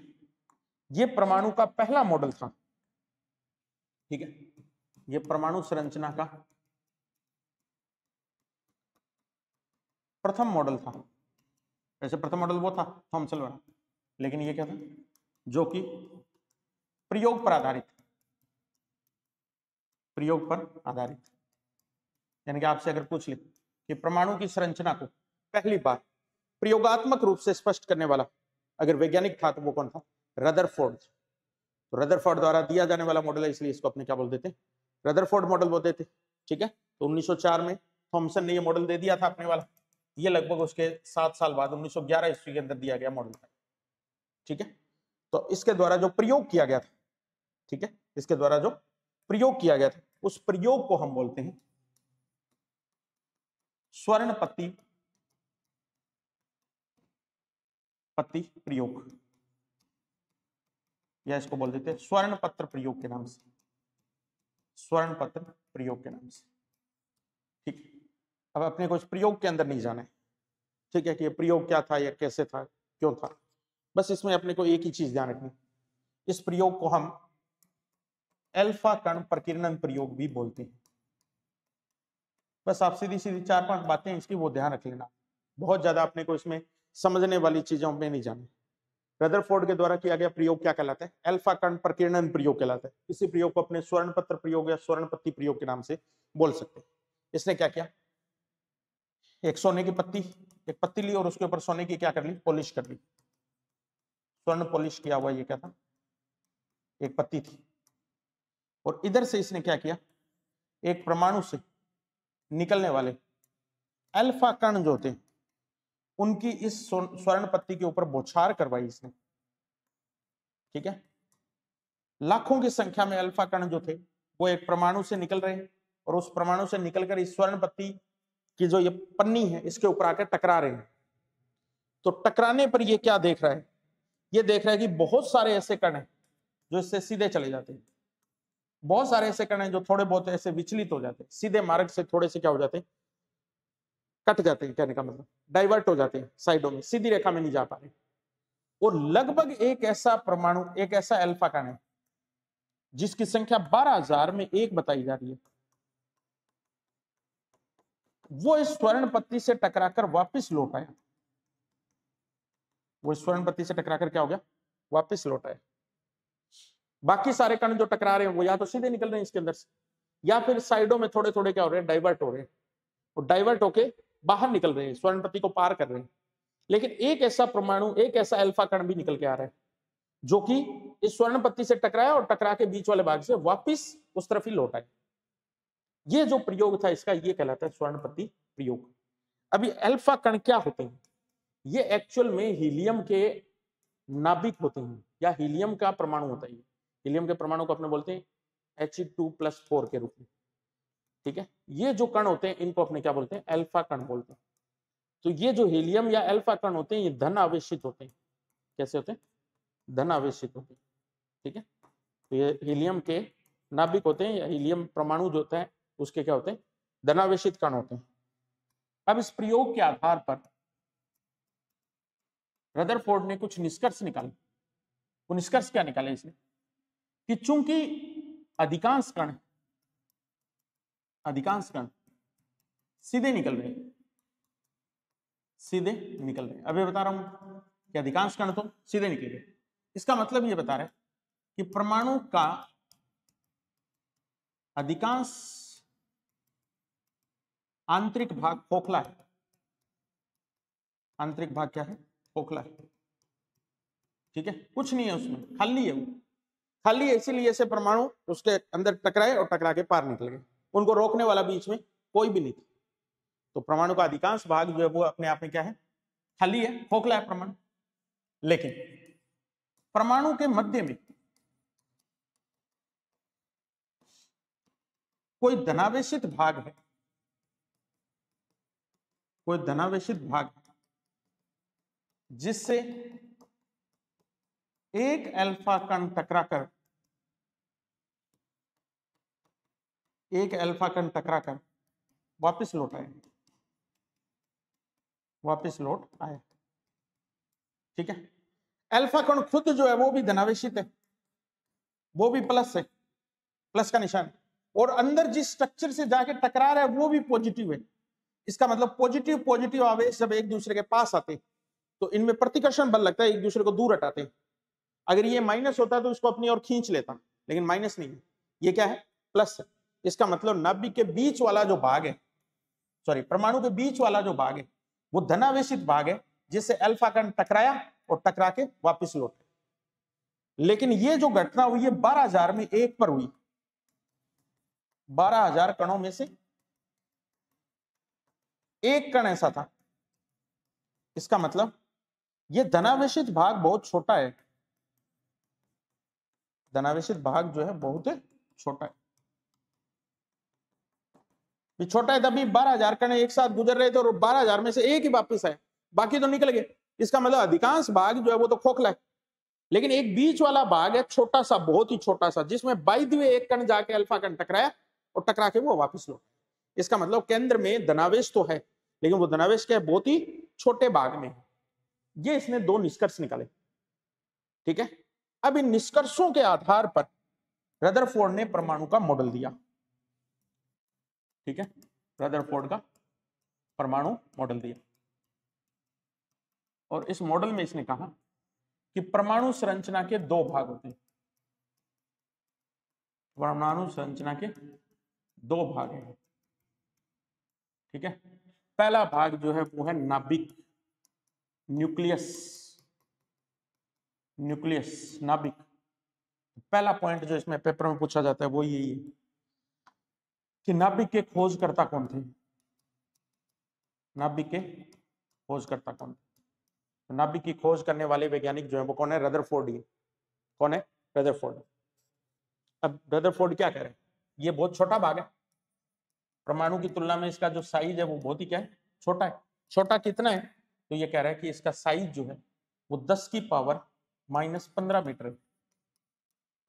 ठीक है, कितने, 10 की पावर -15 मीटर, ये इसका साइज है। जबकि ये कह रहा है कि परमाणु का जो साइज है, परमाणु का जो आकार है वो 10 की पावर -10 मीटर है। क्या है, 10 की पावर -10 मीटर। इसका मतलब परमाणु का आकार नाभिक के आकार से, नाभिक के आकार से 10 की पावर 5 गुना बड़ा है। कितने गुना बड़ा है, 10 की पावर 5। यहाँ देखो 10 की पावर -10 है, यहाँ 10 की पावर -15 है। अब ऐसे मत सोचना कि 10 की पावर -15 तो बड़ा अंक है और 10 छोटा अंक है, तो बड़ा तो वो होना चाहिए, लेकिन ये संख्या जो है वो क्या है, माइनस में। माइनस का मतलब 1 बटा नीचे, 1 बटा नीचे। ठीक है, तो परमाणु नाभिक का आकार 10 की पावर -15 मीटर और परमाणु खुद का आकार जो है वो 10 की पावर -10 मीटर। इसका मतलब परमाणु का आकार बड़ा है, और कितना बड़ा है, तो नाभिक के आकार का 10 की पावर 5 गुना। और इसको सामान्य अर्थ में ये कह सकते हैं 1 लाख गुना। एक के पीछे 5 बिंदी लगाएंगे तो वो क्या बन जाएगा, 1 लाख बन जाएगा। मोस्ट इंपॉर्टेंट क्वेश्चन है ये, पूछ लेगा आपसे कि रदरफोर्ड के अनुसार परमाणु नाभिक का आकार, ठीक है, और सॉरी परमाणु और नाभिक के आकार में क्या अनुपात मिलता है। तो ये अनुपात मिलता है 1:10 की पावर 5 या 1:1 लाख। ठीक है, ये अनुपात होता है दोनों का। तो नाभिक जो है ना, ये परमाणु का बहुत छोटा भाग है और परमाणु खुद एक क्या है, बहुत बड़ा भाग है। अब दूसरी बात ये और बता रहे हैं, ये कह रहे हैं नाभिक में, नाभिक में धनावेश पाया जाता है, धनावेश पाया जाता है। नाभिक में क्या पाया जाता है, धनावेश पाया जाता है, जिसे प्रोटॉन कहते हैं, जिसे प्रोटॉन कहते हैं। आगे बताऊंगा मैं। प्रोटॉन की खोज करने वाला जो व्यक्ति है, प्रोटॉन की खोज करने वाला, प्रोटीन नहीं है, प्रोटॉन है। प्रोटॉन की खोज करने वाला जो व्यक्ति है वो है गोल्डस्टीन। कौन है, गोल्डस्टीन। कई बार एग्जामिनर गोल्डस्टीन ऑप्शन में नहीं देता और रदरफोर्ड लिख देता है, तो वहां आप रदरफोर्ड को भी ठीक मान लेना। ठीक है, रदरफोर्ड को भी सही मान लेना वहां पे अपने, क्योंकि गोल्डस्टीन के बाद में, ठीक है, अगर कोई प्रयोग कर रहा है धनायन के ऊपर तो वो कौन है, रदरफोर्ड है। तो ये जो धनावेश वाला भाग है ये क्या कहला रहा है, नाभिक जो है उसमें धनावेश मौजूद है, और वो जो धनावेश वाला भाग है उसको क्या बोला जा रहा है, प्रोटॉन बोला जाता है। क्या बोला जाता है, प्रोटॉन। ठीक, तो ये तो इसने पहली स्ट्रक्चर बता दी, क्या, नाभिक। दूसरा इसने बताया कि जो खाली भाग है परमाणु का, खोखला भाग है, जो निष्कर्ष में बोल रहा था, खोखला भाग, उस खोखले भाग में वर्ताकार कक्षाएं पाई जा रही, वर्ताकार कक्षाएं मिलती है। क्या मिलती है? वर्ताकार कक्षाएं मिलती है। इन कक्षाओं में ऋण आवेश यानी कि इलेक्ट्रॉन चक्कर लगाते हैं। इलेक्ट्रॉन क्या लगाते हैं? चक्कर लगाते हैं। क्या मतलब हुआ? देखो, ये कह रहा है ये जैसे परमाणु है गोल, इसके बीच में सेंटर में ये धनावेश वाला भाग है। अब इस धनावेश वाले भाग के चारों तरफ वर्ताकार कक्षाएं मिल रही है, जो एक के बाद एक के बाद एक दूसरे से क्या जुड़ी हुई है। इनको अपने बोलते हैं कक्षा। क्या बोलते हैं? कक्षा। ठीक है, या इनको अपने बोलते हैं कोश। कक्षा या कोश। ठीक है, तो रदरफोर्ड परमाणु के दो भाग बता रहे हैं। एक भाग कौन सा? नाभिक, धनावेश वाला भाग। और नाभिक के चारों तरफ अधिकांश भाग जो खोखला है, वो खोखला भाग किसके रूप में? वर्ताकार कक्षाओं के रूप में। और इन वर्ताकार कक्षाओं में कौन चक्कर लगा रहा है? इलेक्ट्रॉन चक्कर लगा रहे हैं। तो ये सेम वैसी बात होगी जैसे पृथ्वी के ब्रह्मांड के केंद्र में क्या है? सूर्य है, और ग्रह इसके चारों ओर क्या लगा रहे हैं? चक्कर लगा रहे हैं। इसीलिए हम इसको क्या नाम दे रहे हैं? ग्रहीय मॉडल नाम दे रहे हैं इसको अपने। रदरफोर्ड के परमाणु मॉडल को हमने क्या नाम दिया था? ग्रहीय मॉडल। ये देखो, जैसे ग्रह चक्कर लगाते हैं। सौरमंडलीय मॉडल, जैसे सौरमंडल के अंदर सूर्य सेंटर में है और उसके चारों तरफ ऋण आवेश जो है वो क्या कर रहे हैं? चक्कर लगा रहे हैं। ठीक है, तो ये अपना सौरमंडलीय मॉडल कहने का मतलब। तो इसके दो भाग बताए इसने। कितने भाग बताए? दो भाग। ये बात। अब ये जो इलेक्ट्रॉन है, इसका मतलब इसकी भी खोज पहले की जा चुकी है। जब रदरफोर्ड ये प्रयोग करने लगा है, उससे पहले प्रोटॉन की भी खोज हो चुकी है, धनावेश की भी खोज हो चुकी है, और ऋणावेश की भी खोज हो चुकी है। ठीक है, तो ये ऋणावेश वाला जो भाग है इलेक्ट्रॉन, इस इलेक्ट्रॉन के खोजकर्ता जो है वो थॉमसन, वही थॉमसन जो 1904 में मॉडल दे रहे हैं, ऋणावेश की बात कर रहे हैं। वो थॉमसन या टॉमसन जो है वो इस इलेक्ट्रॉन की क्या है? खोज करता है। तो परमाणु के अंदर दो कण अभी तक हमने पढ़ लिए हैं। कौन सा? एक प्रोटॉन पढ़ लिया और दूसरा इलेक्ट्रॉन पढ़ लिया। प्रोटॉन कहाँ मिलता है? नाभिक में मिलता है। और न्यूट्रॉन का, ये इलेक्ट्रॉन कहाँ मिलता है? नाभिक के चारों ओर कक्षाएं जो है उनके अंदर चक्कर लगाता रहता है। कहने का मतलब यानी कि ये सेम टू सेम वैसा ही है जैसा हमेशा सूर्य और उसके चारों ग्रह चक्कर लगा रहे हैं। अब इन दोनों चीजों के आधार पर रदरफोर्ड एक बात और कह रहा है। रदरफोर्ड कह रहा है कि परमाणु जो है वो उदासीन कण होता है। ठीक है, मैं ये कह रहा है कि मैं ये बात जरूर कह रहा हूं कि इसके अंदर धनावेश पाया जाता है, प्रोटॉन पाया जाता है पॉजिटिव के रूप में। मैं ये जरूर कह रहा हूं कि इसके अंदर ऋणावेश मिलता है नाभिक के अंदर इलेक्ट्रॉन के रूप में, नेगेटिव के रूप में। लेकिन फिर भी मैं ये कह रहा हूं कि ये परमाणु जो होता है विद्युत रूप से क्या होता है? उदासीन होता है। इसका मतलब प्रोटॉन और इलेक्ट्रॉन की संख्या परमाणु में बराबर होती है। संख्या जो होती है वो क्या होती है? बराबर होती है। यानी कि एक परमाणु के नाभिक में 10 प्रोटॉन है अगर, तो बाहर चक्कर लगाने वाले जो इलेक्ट्रॉन है वो भी कितने हैं? 10 है। यानी कि धनावेश और ऋणावेश की मात्रा एक परमाणु के अंदर सामान्य अवस्था के अंदर क्या रहती है? बराबर रहती है। सामान्य अवस्था में क्या रहती है? दोनों बराबर रहती है। ठीक है, तो ये जो स्ट्रक्चर है कि नाभिक में धनावेशित भाग पाया जाता है जिसको क्या बोलते हैं? प्रोटॉन बोलते हैं। जिसको क्या बोलते हैं? प्रोटॉन बोलते हैं, या प्रोटॉन के रूप में होता है धनावेशित भाग। ठीक है, अब ये मॉडल जो था ये भी बहुत सारी चीजों की व्याख्या नहीं करता। ठीक है, तो ये मॉडल भी ज्यादा सक्सेस नहीं हुआ। ये मॉडल भी, इसमें भी बहुत सारी कमियां रह गई। ठीक है, अब इन कमियों को दूर करने के लिए एक और वैज्ञानिक आया जिसका नाम है नील बोहर के नाम से, या जिसको बोर मॉडल बोलते हैं अपने बोर के नाम से। ठीक है, और बोर ने जब ये मॉडल प्रस्तुत किया उस समय तक परमाणु की खोज आगे बढ़ चुकी थी। रदरफोर्ड जो है वो प्रयोग करके ये सिद्ध कर चुका है कि परमाणु के अंदर एक धनावेशित भाग है जो नाभिक के रूप में है, और उसके चारों ओर वर्ताकार कक्षाएं हैं जिनके अंदर इलेक्ट्रॉन क्या कर रहे हैं? चक्कर लगा रहे हैं। अब उन्हीं प्रयोगों के आधार पर तीसरा जो परमाणु मॉडल दिया, जो सबसे प्रमाणिक मॉडल था अब तक का, उसको अपने बोलते हैं नील बोहर मॉडल के नाम से। कई बार अपने इसको बोर मॉडल भी बोल देते हैं, बोर मॉडल। और ये बोर मॉडल जो है वो 1914 के अंदर दिया था, 1914।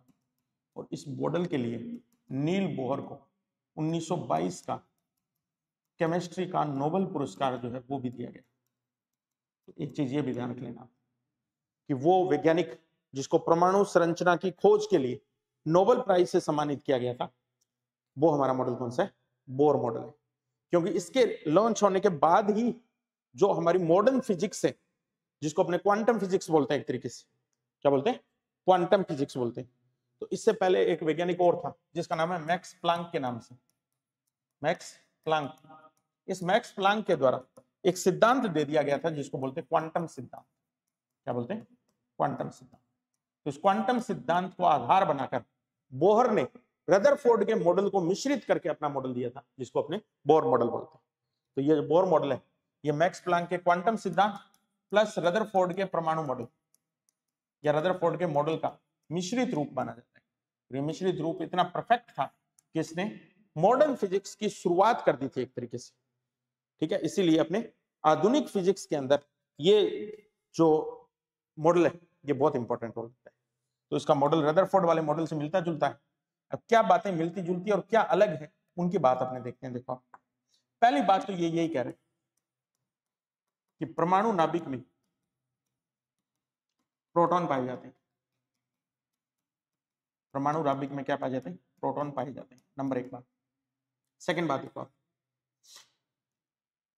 नाभिक के चारों वर्ताकार कक्षाएं कोश कहलाती है। कोश इंग्लिश में बोले शील, यानी कि रदरफोर्ड जिनको कक्षाओं का नाम दे रहा था, उन कक्षाओं को बोहर किसका नाम दे रहा है? कोश या सील का नाम दे रहा है। किसका नाम दे रहा है? कोश या सील का नाम। और ये जो कक्षाएं होती है ये सेकेंद्रीय वृत्त के रूप में होती है। सेकेंद्रीय वृत्त के रूप में, कॉन्सेंट्रिक सर्किल के रूप में होती है। कहने का मतलब ये सर्किल आपस में एक के बाद एक निश्चित दूरी पर होते हैं। इनके बीच की जो दूरी होती है वो हमेशा क्या रहती है? निश्चित रहती है। तीसरी बात देखो इस मॉडल की क्या है। अब इसने अपनी थ्योरी लगानी शुरू की थी। ये कहता है कि प्रत्येक कोश एक निश्चित ऊर्जा वाला है, एक निश्चित ऊर्जा वाला है। इसमें चक्कर लगा रहे हैं इलेक्ट्रॉन की ऊर्जा भी निश्चित होती है, निश्चित होती है। कहने का मतलब हर एक जो कोश होता है उसकी अपनी एक क्या होती है? निश्चित ऊर्जा होती है। क्या होती है? निश्चित ऊर्जा। जैसे ये परमाणु का नाभिक था, इस नाभिक के चारों ओर ये पहला कोश, ये दूसरा कोश, ये तीसरा कोश, ये चौथा कोश। जैसे मैंने ये बनाया कि फर्स्ट, सेकंड, थर्ड, फोर्थ, ये चार मैंने क्या बने? रदरफोर्ड के हिसाब से तो कक्षाएं हो गई है, और बोहर के हिसाब से इनको अपने क्या बोलेंगे? कोश बोलेंगे। ध्यान रखना, ये शब्द पूछ लेते हैं पेपर में कि रदरफोर्ड के कक्षा या कक्षा की अवधारणा किसने दी थी? तो कक्षा और नाभिक की अवधारणा देने वाला व्यक्ति जो है वो रदरफोर्ड, और उसी की कक्षा को कोश नाम देने वाला, कोश को हम एक नाम और भी दे सकते हैं, ऊर्जा स्तर। क्या बोल सकते हैं? ऊर्जा स्तर। तो ऊर्जा स्तर का मतलब हमारा किससे? कोश से ही है।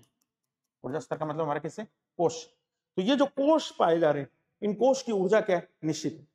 इसका मतलब साधारण अवस्था के अंदर जब इसमें कोई इलेक्ट्रॉन चक्कर लगा रहा है, मान लो इस कक्षा के अंदर इलेक्ट्रॉन चक्कर लगा रहा है, इस कक्षा के अंदर इलेक्ट्रॉन चक्कर लगा रहा है, इसमें लगा रहा है, इसमें लगा रहा है, तो इसकी ऊर्जा जो है वो क्या है? निश्चित है। इस कोश के बराबर ही इस इलेक्ट्रॉन की ऊर्जा है। तो न तो ये ऊर्जा को ग्रहण करता है और न ये ऊर्जा को निकालता है, कुछ काम नहीं करता, न तो उत्सर्जित करता है और न ही अवशोषित करता है। ठीक। चौथी जो इसने बात बोली वो इंपॉर्टेंट है। नाभिक से दूरी बढ़ने के साथ साथ, नाभिक से दूरी बढ़ने के साथ साथ कोश की ऊर्जा बढ़ती जाती है। कोश की ऊर्जा बढ़ती जाती है। ठीक है, क्या मतलब होगा? सबसे कम ऊर्जा वाला कोश 1 नंबर, उसके बाद 2 नंबर, 3 नंबर, 4 नंबर, 5 नंबर, अनंत कोश है ये, कोई निश्चित संख्या नहीं है इनकी, अनलिमिटेड, इन्फिनिट है ये, कितने भी हो सकते हैं। लेकिन जैसे जैसे हम नाभिक से दूर जाएंगे इनकी ऊर्जा क्या होती चली जाएगी? बढ़ती चली जाएगी। पांचवी बात है, ऊर्जा कोश को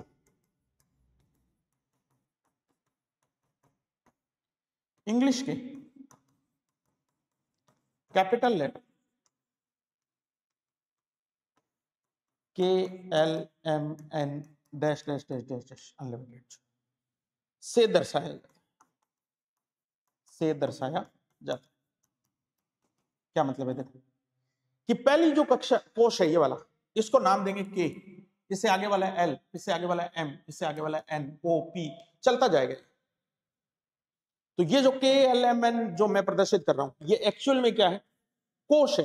प्रथम कोश को K बोला जा रहा है, दूसरे कोश को L बोला जा रहा है, तीसरे कोश को M बोला जा रहा है। तो इस हिसाब से अगर आपसे पूछा जाए कि ऊर्जा का बढ़ता क्रम क्या है इनका, ऊर्जा का बढ़ता क्रम, बढ़ता का मतलब इंक्रीजिंग ऑर्डर, तो K की सबसे कम है, L, M, N, इस तरीके से ये सीक्वेंस जो है वो बढ़ता चला जाएगा।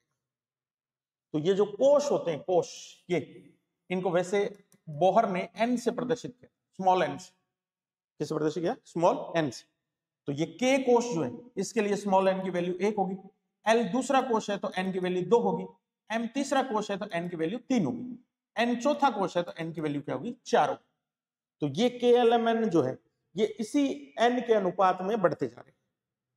समझ आ गया बात आपको? यानी कि ऊर्जा जो होती है वो हमेशा कोश की होती है, और कोश की ऊर्जा के बराबरी ऊर्जा किसकी होती है? इलेक्ट्रॉन की होती है। अब छठी बात देखो आप इसकी, सामान्य अवस्था में, सामान्य अवस्था में चक्कर लगाता हुआ इलेक्ट्रॉन, चक्कर लगाता हुआ इलेक्ट्रॉन न तो ऊर्जा अवशोषित करता है, न तो ऊर्जा अवशोषित करता है, और न ही उत्सर्जित, मतलब ऊर्जा लेता भी नहीं है और ऊर्जा उत्सर्जित भी नहीं करता। जैसे ये परमाणु का नाभिक था, ये हमारा K कोश, ये L कोश, L कोश में एक इलेक्ट्रॉन चक्कर लगा रहे हैं, तो ये L कोश वाला इलेक्ट्रॉन जो है ये ऊर्जा न तो ग्रहण करेगा और नई ऊर्जा को त्याग करेगा, परंतु करेगा कब ये? परंतु जब इलेक्ट्रॉन एक कोश से दूसरे कोश में संक्रमण करता है, तो वह ऊर्जा को उत्सर्जित या अवशोषित करता है, ऊर्जा को उत्सर्जित या क्या करता है? अवशोषित करता है। कहने का मतलब K कोश की ऊर्जा मैंने बताया कम है, और L कोश की ऊर्जा क्या है? ज्यादा है, और M कोश की ऊर्जा इससे भी ज्यादा है। अब K कोश वाला इलेक्ट्रॉन K कोश को छोड़कर, सॉरी L कोश को छोड़कर K में आ गया मान लो, तो K की ऊर्जा तो कम है और L की ऊर्जा ज्यादा थी, तो जो एक्स्ट्रा ऊर्जा थी इसके पास वो इसको क्या करेगा? बाहर निकालेगा, उत्सर्जित कर देगा। ऐसे ही अगर कोई इलेक्ट्रॉन इस K कोश को छोड़कर और M कोश में चला जाए, मान लो एक कोश छोड़ के अगले में जंप कर जाए, तो इसकी ऊर्जा तो कम थी, M कोश की ऊर्जा क्या है? ज्यादा है। इसका मतलब अब ऊर्जा की इसको एक्स्ट्रा जरूरत पड़ेगी, ऊर्जा की क्या पड़ेगी? एक्स्ट्रा जरूरत पड़ेगी। यानी कि जब वो निचली कक्षा से ऊपरी कक्षा में जंप करेगा तो उसको क्या चाहिए? ऊर्जा अवशोषित करनी पड़ेगी। तो ये ऊर्जा का उत्सर्जन और अवशोषण ये तभी होता है जब इलेक्ट्रॉन अपनी कक्षा, अपने कोश को छोड़ता है। जब ये अपनी कक्षा में नॉर्मली चक्कर लगा रहा है तब इसको न तो ऊर्जा की जरूरत है, न तो ये ऊर्जा उत्सर्जित कर रहा है, और न ही ऊर्जा को क्या कर रहा है? अवशोषित कर रहा है। तो जब ये संक्रमण करता है, ठीक है, तो इस संक्रमण में ऊर्जा फोटोन के रूप में उत्सर्जित या अवशोषित होती है। अभी आप कहोगे फोटोन क्या आ गया जी? तो ये फोटोन वाले जो शब्द है ये वास्तव में अभी जो मैं बता रहा था मैक्स प्लांक जो क्वांटम सिद्धांत दे रहा था, वो ये बता रहा था कि प्रकाश जो होता है उसका निर्माण बहुत छोटे छोटे कणों से मिलकर बना है, या ऊर्जा के छोटे छोटे पैकेट से मिलकर बना है प्रकाश, और वो ऊर्जा के छोटे छोटे पैकेट जो होते हैं उनको फोटोन बोलते हैं। तो जैसे ये एक कैप्सूल हो गया, ये मान लो ऊर्जा का क्या, एक बंडल है, एक कैप्सूल है, तो ये कैप्सूल जब इलेक्ट्रॉन ग्रहण करेगा ना तब भी ये ऊपरी कक्षा में जाएगा, और जब इस ऊपरी कक्षा वाले कैप्सूल को बाहर निकालेगा ऊर्जा का बंडल, तब ये निचली कक्षा जो है उसमें क्या करेगा? संक्रमण करेगा। ठीक है, तो ये बोहर का मॉडल जो है वो इलेक्ट्रॉन के इस संक्रमण को भी स्पष्ट करता है। इसी बात को लास्ट के अंदर बोहर ने मैथमेटिकल स्पष्ट किया। अब ये बात इंपॉर्टेंट है, मैथमेटिकल बस सुन लेना, इसमें अपने ज्यादा दिमाग लगाने की जरूरत नहीं है। ये आएगा तो पेपर में ये लाइन लिखी हुई आ सकती है। देखो ये लाइन क्या है, इलेक्ट्रॉन केवल उन्हीं कक्षाओं में चक्कर लगाता है जिसमें उसका कोणीय संवेग संरक्षित रहता है। कोणीय संवेग संरक्षित रहता है। अब मैं कुछ एक्सप्लेन नहीं करूंगा, आप इतनी बात याद रखिए कि इलेक्ट्रॉन चक्कर लगा रहा है ना जिस कक्षा के अंदर, वो ऐसा नहीं कि हर एक कक्षा के अंदर चक्कर लगा रहा है, वो केवल उसी कक्षा के अंदर चक्कर लगा रहा है जहां पर उसका कोणीय संवेग क्या रहता है, निश्चित रहता है और संरक्षित रहता है। और इस कोणीय संवेग को ज्ञात करने का एक सूत्र है हमारे पास, कोणीय संवेग mvr बराबर nh बटा में 2 पाई, mvr बराबर nh बटा में 2 पाई, ये इसका क्या होता है, सूत्र होता है। आपसे पूछ लेगा ये सूत्र कि कोणीय संवेग का सूत्र क्या होता है, तो mvr बराबर nh बटा में 2 पाई। अब यहां ध्यान रखना, n तो है कोश की संख्या, ये तो हमें पता ही चल रहा है, ये तो क्या है, कोश की संख्या। ये h इंपॉर्टेंट है पेपर की दृष्टि से, इसको बोलते हैं प्लांक स्थिरांक। और ये प्लांक क्या है, ये एक वैज्ञानिक है जिसका नाम है मैक्स प्लांक, इसकी बात करूंगा मैं आगे। अभी परमाणु क्रमांक शब्द देने वाला जो व्यक्ति है वो, सॉरी, मैक्स प्लांक जो है ये परमाणु की संरचना के अंदर कुछ नई बातें ऐड करेगा आगे। तो इसने जो नई बात ऐड की है वो प्लांक स्थिरांक के रूप में। तो प्लांक स्थिरांक जो है ये स्थिर अंक है, इसका मतलब इसका मान जो है वो अपने आप में क्या होगा, निश्चित होगा। और h का मान कितना होता है, ये सबसे इंपॉर्टेंट है, ये सबसे इंपॉर्टेंट है, याद रख लेना इसको आप पेपर की दृष्टि से।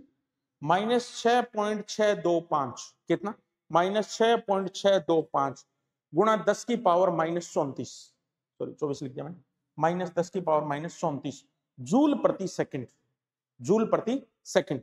ये मान जो है ये किसका होता है, ये मान जो है वो किसका होता है, परमाणु, सॉरी प्लांक स्थिरांक का मान, प्लांक स्थिरांक का मान। और ये प्लांक स्थिरांक कहां का हमारा, कोणीय संवेग mvr बराबर nh बटा में 2 पाई, nh बटा में 2 पाई। ये जो पूरा मॉडल है ये किसका है, बोहर का मॉडल।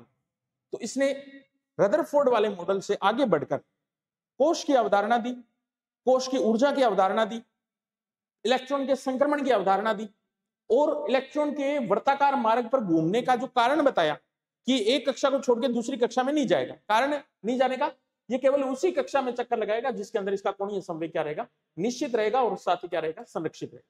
और कोणीय संवेग is equal to mvr is equal to nh upon 2 pi के रूप में। ठीक है, h अपने आप में क्या कहलाता है, प्लांक स्थिरांक कहलाता है। क्या कहलाता है, प्लांक स्थिरांक कहलाता है। अब इसी बोर को, इसी बोर मॉडल को, इसके साथ एक और व्यक्ति जुड़ा जिसका नाम था बरी। क्या नाम था, बरी। और इन दोनों ने मिलकर फिर एक नया सा मॉडल इजाद कर दिया जिसको अपने बोलते हैं बोर बरी मॉडल के नाम से। क्या बोलते हैं, बोर बरी मॉडल के नाम से। ये बोर बरी मॉडल जो ये बोर द्वारा दी गई कोश की अवधारणा में, कोश की अवधारणा में इलेक्ट्रॉन की व्यवस्था के बारे में दिया गया मॉडल है। व्यवस्था के बारे में दिया गया क्या है, मॉडल है। यानी कि हम ये तो बता रहे हैं कि कोश है, कोश के अंदर इलेक्ट्रॉन है, और इलेक्ट्रॉन क्या कर रहे हैं, चक्कर लगा रहे हैं। लेकिन किस कोश में कितने इलेक्ट्रॉन आ सकते हैं और उनकी व्यवस्था कैसी होगी, ये बात बताने के लिए बोर के साथ एक और व्यक्ति जुड़ा है जिसका नाम क्या है, बोर बरी। तो उन दोनों का जो मॉडल है वो है बोर बरी मॉडल। अब ये व्यवस्था कैसे होती है, ये क्या बता रहे हैं वो समझो आप। पहली बात ये क्या कह रहे हैं, ये कह रहे हैं कि प्रत्येक कोश में अधिकतम इलेक्ट्रॉन 2n² हो सकते, 2n² हो सकते हैं। कितने, 2n²। एन यहाँ क्या है, एन यहाँ है कोश की संख्या, नंबर कोश की।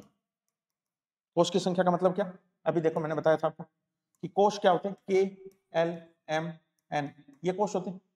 अब के के लिए एन की वैल्यू कितनी, 1, एल के लिए 2, एम के लिए 3, एन के लिए 4। इसका मतलब इस फॉर्मूले के हिसाब से देखें तो प्रथम कोश के अंदर कितने इलेक्ट्रॉन आ सकते हैं, 2n², यानी कि 1 की स्क्वायर करूंगा तो कितने आ गए, 2। तो पहले कोश के अंदर अधिकतम इलेक्ट्रॉन कितने आ सकते हैं, 2 आ सकते हैं। कितने, 2 आ सकते हैं। एल के अंदर 2 इंटू 2 की स्क्वायर, 2 दूनी 4, 4 दूनी 8। तीसरे के अंदर 3 की स्क्वायर 9, 9 के दुगने 18, 4 की स्क्वायर 16, 16 के दुगने 32। कहने का मतलब जैसे जैसे कोश की संख्या बढ़ती जाएगी, है ना, के अंदर 2 आएंगे, एल के अंदर 8 आएंगे, एम के अंदर 18 आएंगे, एन के अंदर 32 आएंगे, इससे आगे जाएगा उसके अंदर 64 आएंगे। इलेक्ट्रॉन की संख्या लगातार क्या होती चली जाएगी, बढ़ती चली जाएगी।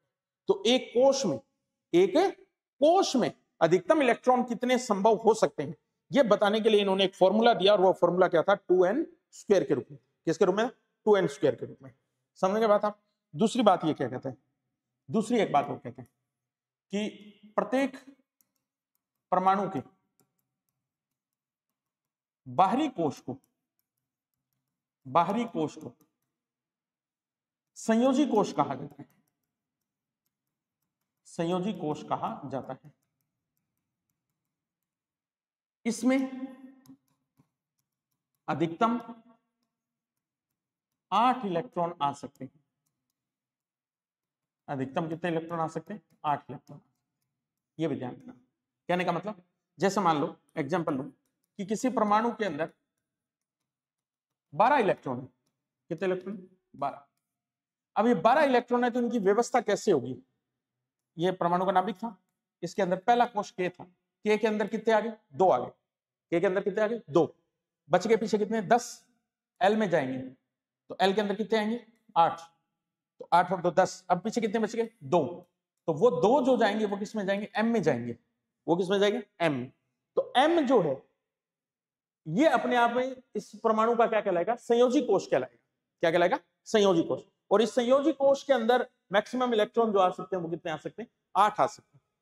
अब इस बात को यहां बोरबरी पूरी तरीके से स्पष्ट नहीं कर पाए, है ना। अब आप सोच रहे होंगे कि मैं तो बता रहा था कि इसके अंदर 32 आ सकते हैं, ठीक है, नहीं 16 आ सकते हैं, और आप कह रहे हो 8 आ सकते हैं, ठीक है। तो इस बात को आगे एक व्यक्ति ने और स्पष्ट किया, ठीक है, जिसका नाम था सोमरफील्ड के नाम से।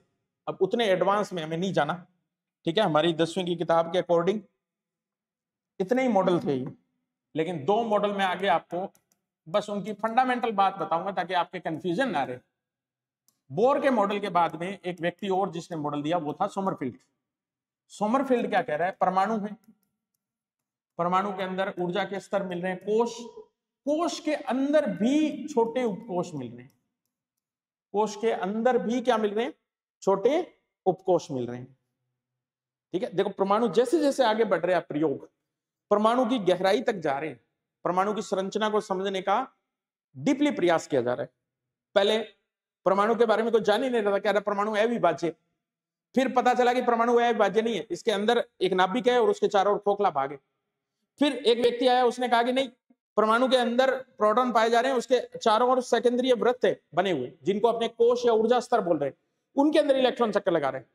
अब एक और वैज्ञानिक आ गया, वो कह रहा है कि कोश के अंदर भी उपकोश पाए जाते हैं, और उन उपकोशों को इसने अंग्रेजी के छोटे अक्षरों से दिखाया, SPDF ऐसे दिखाया। तो ये जो SPDF और कोश को किससे दिखा रहे हैं, KLMNN, इनसे दिखा रहे हैं। तो ये तो कोश के निशान है, और ये किसके निशान है, उपकोश के। ये मॉडल जो है वो किसका है, सोमरफील्ड का मॉडल, ठीक है।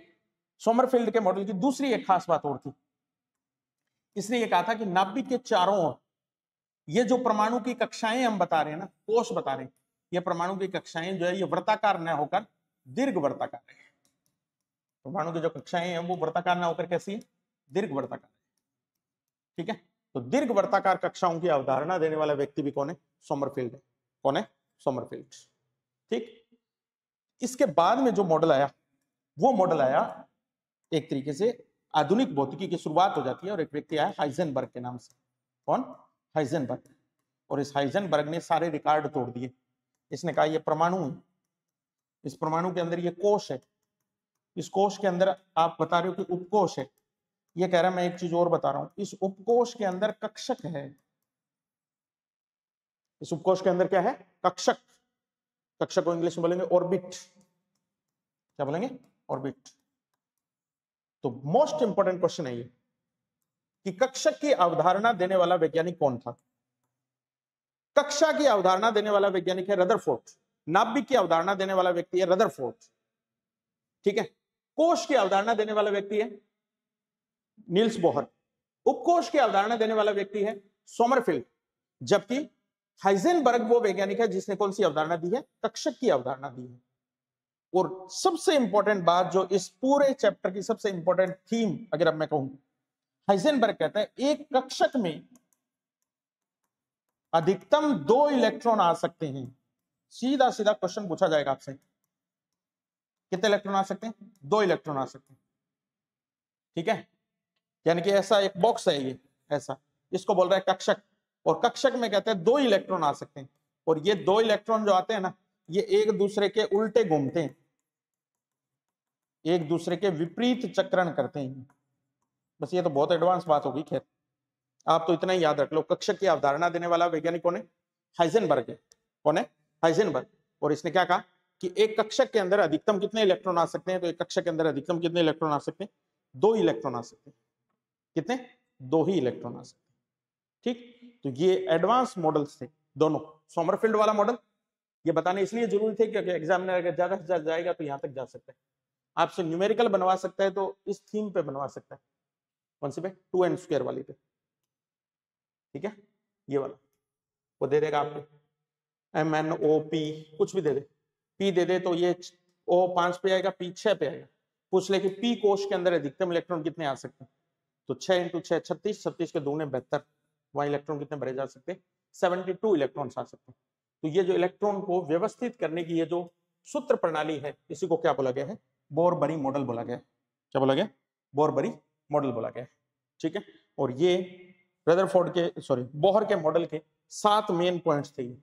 ठीक है, सामान्य अवस्था में ना तो वो उत्सर्जित करता है और ना ही क्या करता है? अवशोषित करता है। ये वाला जो पार्ट है पूरा का पूरा कोश की अवधारणा को बता रहे हैं, KLMN के रूप में बता रहे हैं। नील बोर ने मॉडल दिया 1914 में, नोबेल प्राइज मिला इसको 1922 के अंदर। ठीक है, और किस पर आधारित है? क्वांटम सिद्धांत और रदरफोर्ड मॉडल का मिश्रित रूप है ये। फिर आगे चलें तो रदरफोर्ड अपने परमाणु मॉडल को अल्फा कण प्रकीर्णन प्रयोग के आधार पर समझा रहे हैं। और ये कह रहे हैं परमाणु के नाभिक के 2 परमाणु जो होता है उसके 2 भाग होते हैं, एक उसका नाभिक होता है और एक उसका क्या होता है? खोखला भाग होता है। ठीक है, फिर इसके बाद में इसने स्वर्णपत्ती प्रयोग से कुछ निष्कर्ष निकाले थे, वो हमने देखे। इसी मॉडल को अपने ग्रह्य मॉडल या क्या बोलते हैं? सौरमंडलीय मॉडल बोलते हैं। इससे पहले परमाणु संरचना का मॉडल देने वाला व्यक्ति जो है वो कौन है? थॉमसन है, जिसने यह पूरा मॉडल दिया है। इससे पहले हमने देखा परमाणु संरचना के सिद्धांत बताने के लिए पहली जो थियोरेटिकल बात बताने वाला व्यक्ति है वो कौन है? डाल्टन है। और डाल्टन ने अपने जितने भी निष्कर्ष दिए थे वो सब रासायनिक संयोग के नियमों के आधार पर दिए थे। जो रासायनिक संयोग के 2 नियम है, द्रव्यमान संरक्षण का नियम और दूसरा कौन सा? निश्चित अनुपात का नियम। इससे पहले हमने अणु क्या होता है उसकी अवधारणा को समझा था। इससे पहले हमने तत्व क्या होता है, ठीक है, उसकी अवधारणा को समझा था। और द्रव्य जो होते हैं वो क्या होते हैं और कितने प्रकार के होते हैं, रासायनिक आधार पर इसके कितने प्रकार होते हैं वो हमने देखा। और परमाणु नाम कहां से आया और परमाणु का बेसिक हिस्ट्री जो है वो कहां से शुरू हुई, ये तमाम बातें हमने इसके अंदर डिस्कस की। तो परमाणु की बेसिक जो संरचना है वो किस प्रकार की है, उसके मॉडल्स कौन कौन से हैं वो हमने आज देख लिए। एक चैप्टर इसके अंदर और अपना लगेगा, उस चैप्टर के अंदर अपने परमाणु संरचना का जो अपने अलग अलग भाग बताए हैं, इलेक्ट्रॉन है, प्रोटॉन है, नाभिक है, इनके बारे में बेसिक बातें और करेंगे। और फिर कुछ अलग कंसेप्ट और पढ़ेंगे अपने इसमें। परमाणु क्रमांक क्या होता है, द्रव्यमान संख्या क्या होती है, समस्थानिक क्या होते हैं, समबारिक क्या होते हैं, सम न्यूट्रॉनिक क्या होते हैं, उनके बारे में थोड़ी और चर्चा करेंगे अपने। तो एक चैप्टर की क्लास अपनी और है। ठीक है, तो मिलते हैं अपने सेकंड क्लास के अंदर। ठीक है, उम्मीद करूंगा आपको ये सारी चीजें अच्छी तरीके से समझ में आई होंगी।